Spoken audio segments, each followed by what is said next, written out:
What's up, guys? My name is Austin Willingham, aka Sonder, and welcome to my YouTube channel, Sonder Speaks. You're probably wondering, why the hell is your name Sonder when your real name is Austin?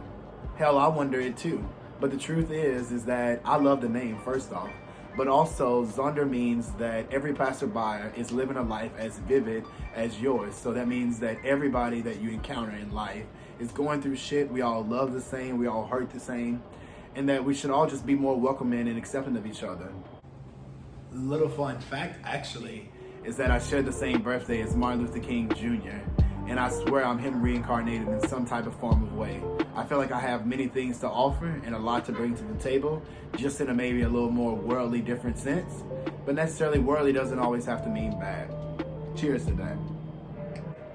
Grab you a nice glass of wine or whatever you like to drink. This is gonna be like my thing, until I start getting sponsored by different alcoholic beverages, or not even alcoholic beverages. This is compliments of Kroger with a nice black box wine. I love a good Pinot Noir. You should check it out. I believe it's about 18 bucks, and I've had it for like a month. So it's a little spoiled, but it's okay. Let's get started. I grew up in a small town in Decatur, Alabama. My parents were both extremely poor growing up. One lived on government assistance and the other grew up on a farm. And basically they both had a dream, the same dream, that they wanted more for their kids, and they wanted to expose us to more things. So that meant that they took us on vacations, things that they never got the chance to do. We started beach, then that moved into going to the mountains. That moved into us going to a cruise in Mexico. So I really got exposed to so many different things at such a young age that my mind was just like, damn, if this is out here, what else is out here in the world? At the age of 17, I won a trip to go to Osaka, Japan and do a cultural exchange program there. And that shit changed my life for the better, most definitely. I lived with the Japanese family, the Cheetah family. Shout out to you guys. And they exposed me to so much. Everybody, there was 13 students and everyone was based in Osaka, Japan. But weeks before, I learned that I would actually be in a country town, very similar to like the town that I'm from, 2 hours away, called the Omihachimen city of Shiga. There, I was living on basically this beautiful house, but it was very countryside. We did a lot of fishing. I had to take a train every day just to meet with the other students. Nobody I encountered spoke English. Nobody I encountered had ever even seen a black person before. There was a lot of people touching me. A lot of people wanting to take pictures. It was kind of like I was a celebrity there, So I thought like, wow, someday I have to go see what the rest of the world is like. That whole experience showed me that there's so much out here in the world, and I felt like I was on a whole completely different planet. So we fast forward to, I go to college at Troy University, which is an international college in South Alabama. And one day I'm an orientation leader there, and I'm learning about all the programs we have to offer. And I learned about our study abroad program. I was just coming up on the end of finishing my lease, and the study abroad coordinator explained everything, and I was like, dang, is that it? Is that all we have to do to go abroad?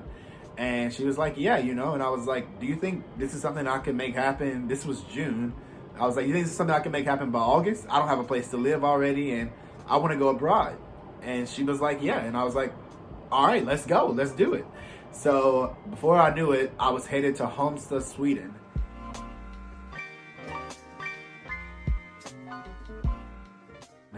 Which is this beautiful southern city coastal town that is right next to Copenhagen, Denmark. That shit was unreal, man. You have this black guy from Alabama who's been to Japan randomly, but has never been to Europe, has never really been exposed that much to Europeans. Even though my school offered a lot of Europeans, I didn't have that many international friends. And I get there and my whole world is rocked. The food is different, the people are different, the vibe is different. I'm used to walking on the streets and everybody being like, hey, how are you? Not even waiting to hear your reply. It's just a southern thing that we do. But there, nobody's saying anything, People are scared to talk to you, but people are looking, they're kind of like, yo, like, you don't look Swedish, obviously. But the whole experience was life-changing. Also, I failed to mention in all of this, a little disclaimer, is that I'm gay. And the whole time while I was there, I was in the closet. This whole point up into my life, I was in the closet. That's probably for another story later. while I was there, I got to see that, you know, it was a complete 180 from everything that I had been exposed to in Alabama. Like everyone there in Alabama, everyone's extremely religious. In Sweden, nobody was religious. In Alabama, most people are homophobic, or not necessarily homophobic. Yeah, homophobic, let's go ahead and just say it. And there, not many people are, you know, like it's the complete opposite. It was a whole nother world. I got to see that, wow, if I chose to come out of the closet and live a life as a gay man, then people would accept me, you know. Everything isn't only like the surroundings that I am. I just got to see so many different perspectives. I had the chance to travel to other countries. I got to go to London, Amsterdam, Germany, so many cool places. And after that, I came back to the United States. I had 1 year left, and I made that decision right then. I said, you know what? I've been exposed to enough in this world. I got to keep going. I got to keep seeing what's out there. So I'm going to make the decision. I'm going to move abroad as soon as I graduate. So I worked my ass off my senior year. I had an internship. I had 2 jobs, and I just saved a shit ton of money. And I did what's called a working holiday visa.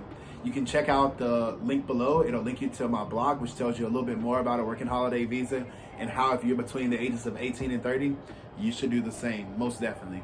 2 weeks after I graduated, I moved to a country I had never been. I moved to Dublin, Ireland.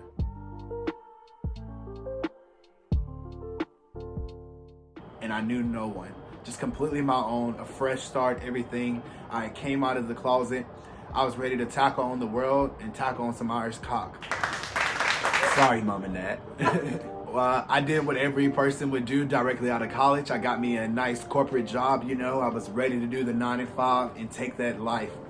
And shortly after, I realized that, you know what, like that 9 to 5 corporate life is actually more like 9 to 7, and that's just not for me. And that's not what I wanted to do.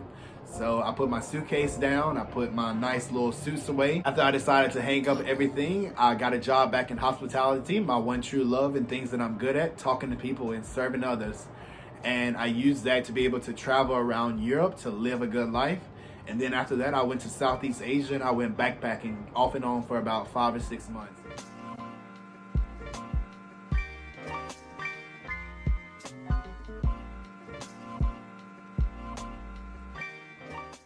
While I was there, I met some amazing people who convinced me to move to Melbourne, Australia. And so I did. I said, why not? You know, I've seen this much of the world. I want to keep going. And so I moved to Melbourne, Australia, and I got an amazing job there.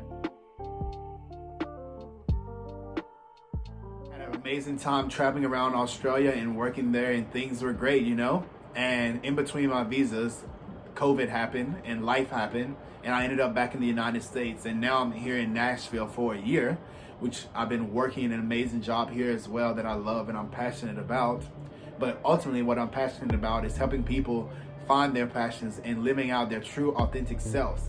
Nothing in this life has made me more happier than being able to really be who I am and me accepting me for who I am. Because who you have to accept first is yourself before you can truly accept somebody else, you know? Like, you're a dope ass person. Don't let anybody tell you any difference. You gotta believe that shit. And so that's what I'm here for. I'm here to talk about and to ramble about every crazy experience, everything that's happened to me in my life, and to share all the traveling that I've done and all the traveling that I'm going to do. So that's who I am. I don't even know if it's an actual thing, but that I'm a very multicultural person. You know how people are multiracial? I'm not really, I'm mostly black, but I've lived so many different lives. I've been exposed to so many different cultures, and so many different things make up who I am.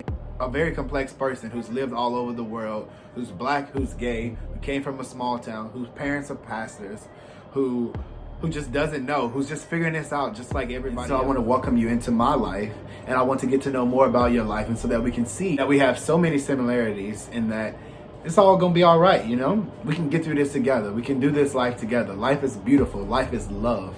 But I want to bring you along on this journey, and I want to welcome you to my channel, Sonder Speaks. Hope you subscribe and like below, and please share it.